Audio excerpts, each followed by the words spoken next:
नमस्कार. साहित्याच्या पारावर भाग 32 मध्ये सर्व रसिक वाचकांचं मनपूर्वक स्वागत.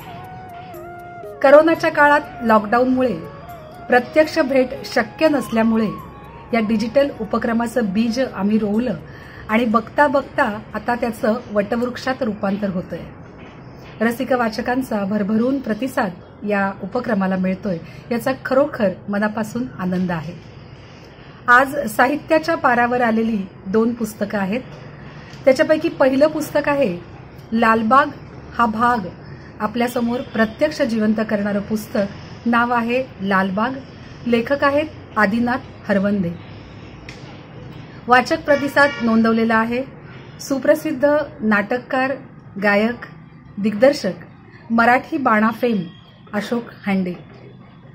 साहित्याच्या पारावर आलेला दुसरा काव्यसंग्रह आहे असंच तुलाही होतंय ना.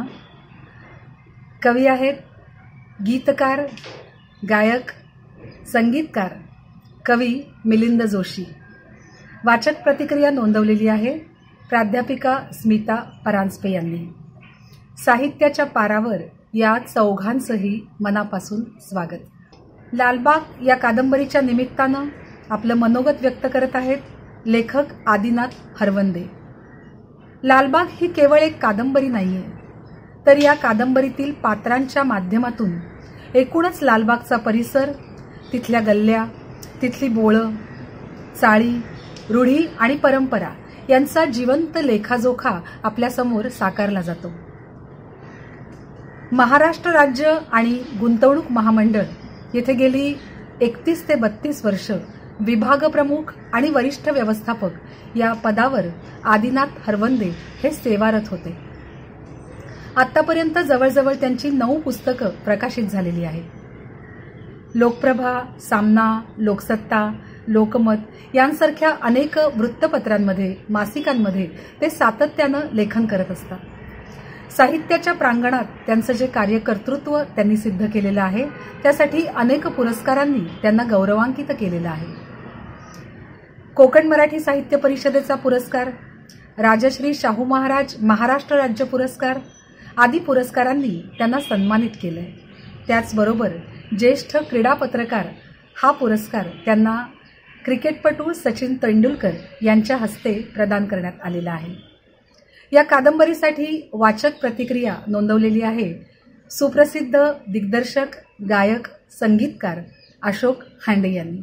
ऐकूयात या दोघांनाही लालबाग या कादंबरीच्या निमित्तानं.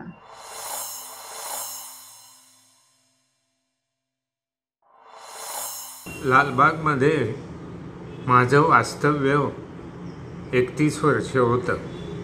त्या कालावधीत लालबागमधील लोककलेनं माझ्या मनावर गारूड केलं. नमन, खेळे, भारुडं, कीर्तन ऐकताना मन तल्लीन व्हायचं. गणेशोत्सवात नाटकं बघताना त्यातील लुब्ध करणारे प्रसंग, देखावे मन वेधून घ्यायचे. त्याच्या साथीला चाळीच्या समोर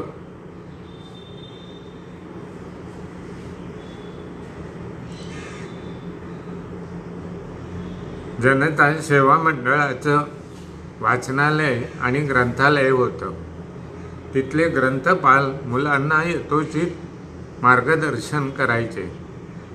या पैलूंसह लालबागच्या इतर अनेक क्षमता होत्या. भारतीय स्वातंत्र्य लढा असो किंवा संयुक्त महाराष्ट्राचा संग्राम असो, लालबाग सतत अग्रभागी राहिला. लालबागमध्ये सुरुवातीला सांगितल्याप्रमाणे गिरणी कामगारांची वस्ती, अनेक नामांकित गिरण्या तिथे होत्या. मी राहत होतो त्या 40-90 बिराडं होती आणि त्या 90 बिराडांमध्ये भजन, नमन, खेळे, बाल्यानाच असे विविध प्रकार सादर करणारी मंडळी होती. सूर्योदयाच्या समयी चाळीत वासुदेव यायचा. बाराबंदी, डोक्यावर मुंडासं, गळ्यात विठोबाची तस्वीर, तस्वीरीला हार, पायात घुंगरू आणि कपाळाला टिळा, एका हातात टाळ आणि दुसऱ्या हातात चिपळ्या, असं तो वासुदेव अत्यंत लयबद्ध आणि नादमय पद्धतीने त्याचं चालणं आणि गायन असायचं. पैसा हातावर ठेवला की किंवा एखाद्या महिलेने त्याच्या झोळीत शिधा ओतला की पंढरीच्या विठोबाला, जेजुरीमध्ये खंडोबाला, कोंढणपुरात मुक्ताबाईला, आळंदीमध्ये ज्ञानोबाला, असं तो अनेक देवतांना व संतांना आवाहन करायचा. लालबागला असे अनेक मनोवेधक किनारे होते. त्याचबरोबर नळावरची बायकांची हमरीतुमरीची भांडणं, शिक्षण सोडून उनाडक्या करणाऱ्या मुलांच्या मारामाऱ्या, कृष्णा देसाई, अंकुशदादा, लाडमास्तर, मोजेश दादा, रामदादा यांचे अनेक धंदे लालबागमध्ये होते. त्यापैकी कृष्णा देसाई दादागिरी करून मोठे झाले आणि नंतर आमदारही झाले. संयुक्त महाराष्ट्राचा लढा, आचार्यात्र्यांच्या सभा, त्यानंतर शिवसेनेची स्थापना, मार्मिकचा तोफखाना, बाळासाहेबांचं अमोघ वक्तव्य, या सर्व पैलूंचा मी साक्षीदार होतो. लालबागवर लिहावं असं सतत वाटायचं. आमच्या चाळीत दिवाळीत अनेक कार्यक्रम व्हायचे. त्यापैकी नमन हे अत्यंत आकर्षक असायचं. नमनातील सर्वाधिक लोभसवाणा प्रकार म्हणजे रावणाचं आगमन. हा रावण शेजारच्या चाळीच्या पटांगणातून नाचत आणि तलवार पारजत यायचा. त्यानंतरचे प्रसंग म्हणजे धनुष्य उचलताना रावणाची फजिती, नंतर सीता स्वयंवर, रावणाचं वनवास, तिथे सीताहरण आणि नंतर शेवटी राम रावण युद्ध. ते राम रावण युद्ध होण्याच्या अगोदर बाकीचे सगळे प्रसंग हे गायनाच्या माध्यमातून सादर व्हायचे. गांधीजींनी 1942 मध्ये चले जाओ चळवळीची हाक दिली. त्यावेळी गिरणी कामगार स्वयंस्फूर्तीनं चळवळीत सामील झाले. 1908 साली लोकमान्य बाळ गंगाधर टिळकांना इंग्रज सरकारने मंडाले तुरुंगात 6 वर्षाच्या शिक्षेसाठी पाठवलं. त्याची बातमी वर्तमानपत्रात आल्याबरोबर लालबागमध्ये सकाळीच सर्व रस्त्यांवर खडूने ती बातमी त्यांच्या प्रथेप्रमाणे लिहिण्यात आली आणि गिरणी कामगारांनी एकमुखाने निर्णय घेतला की टिळक बाबांना शिक्षा झाली, आपणही संप करायचा. आणि कोणाच्याही आदेशाशिवाय एका विचाराने प्रेरित होऊन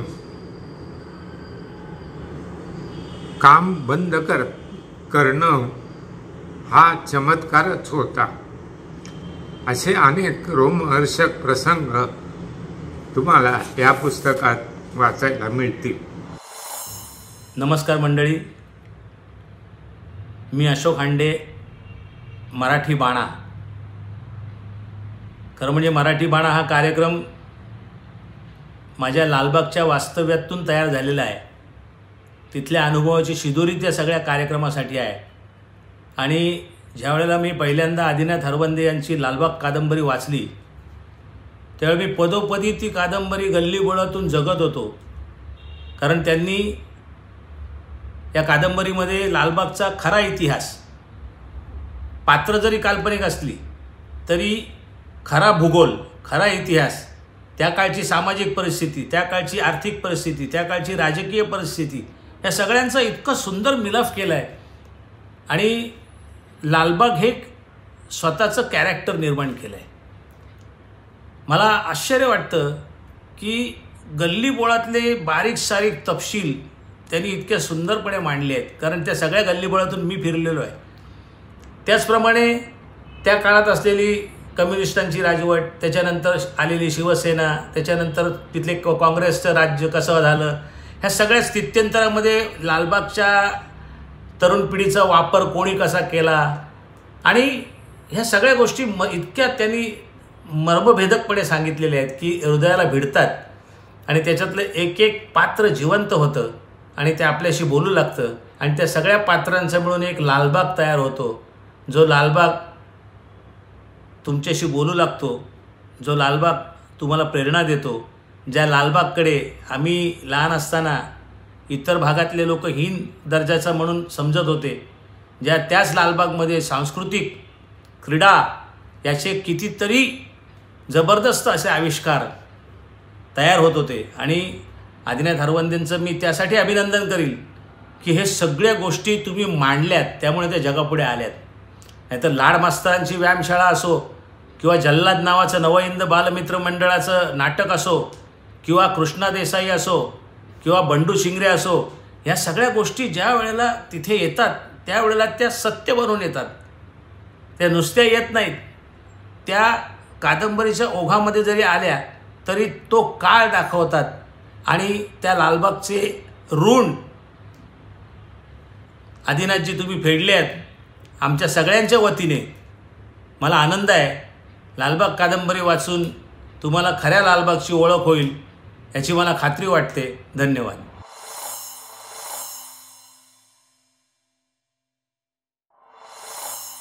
नमस्कार, मी मिलिंद जोशी.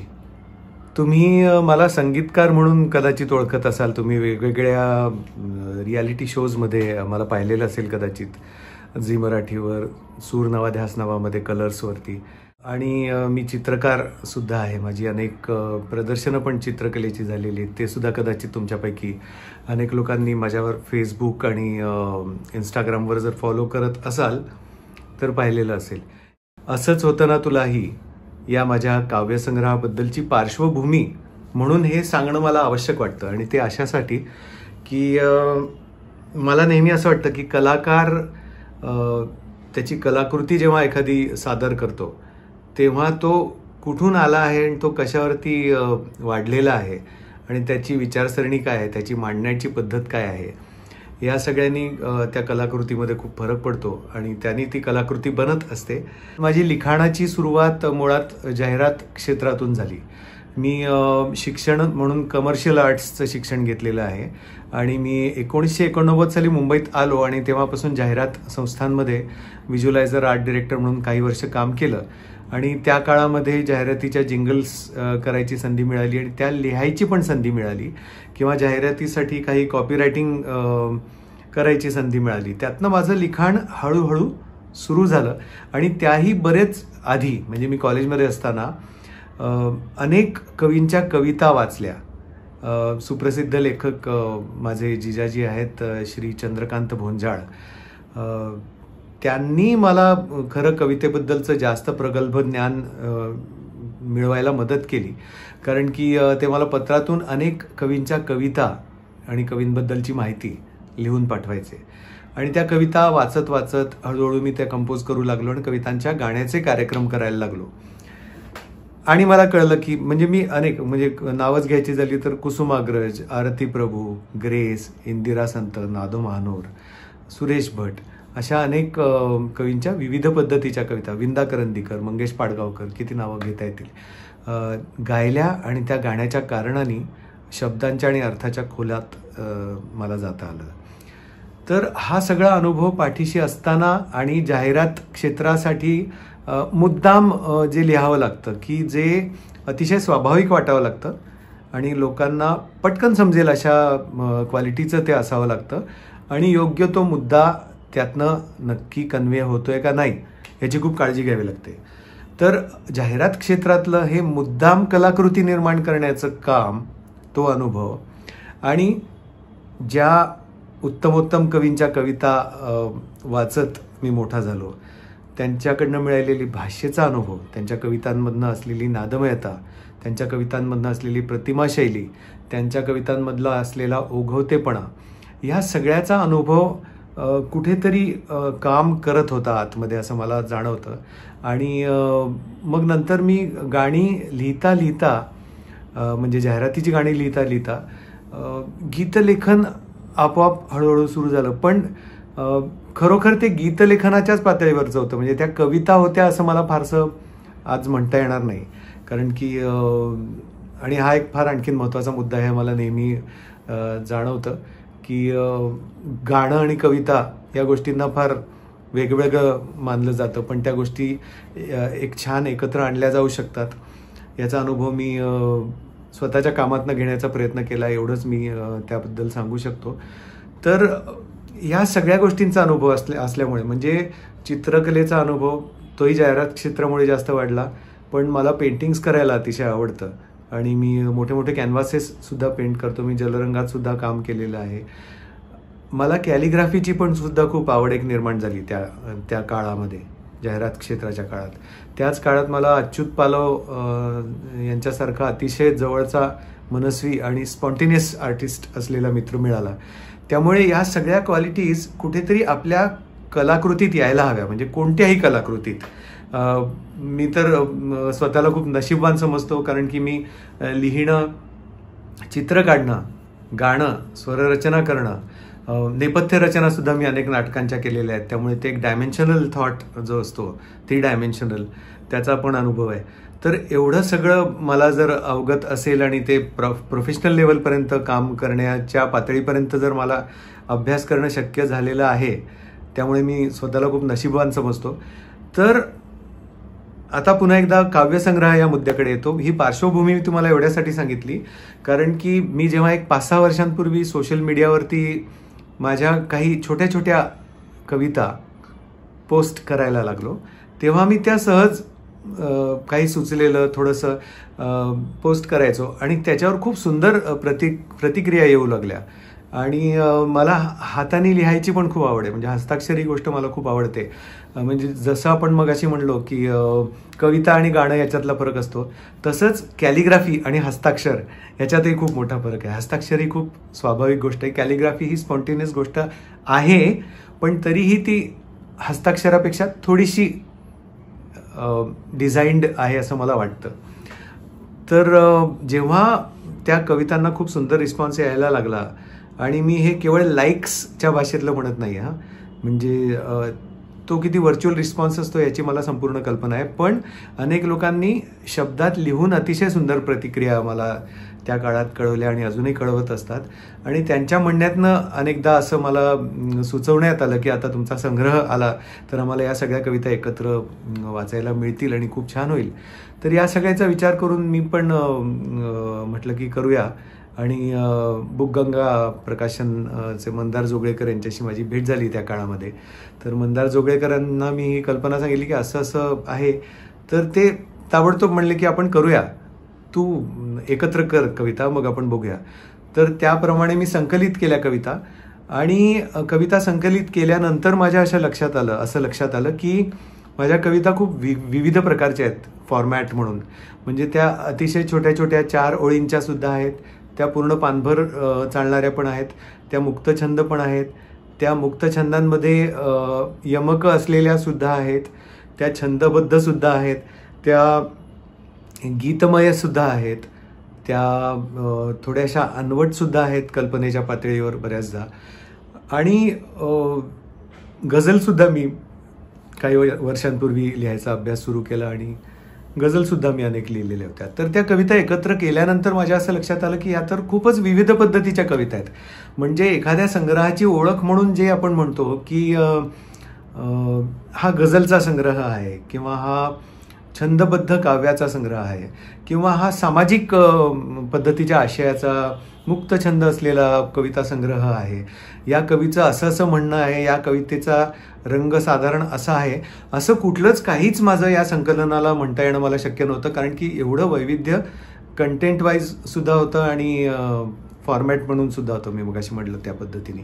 तर मला अनेक लोकांनी सुचवलं होतं की फक्त गझलचा संग्रह करायचा प्रयत्न कर किंवा फक्त मुक्तछंद.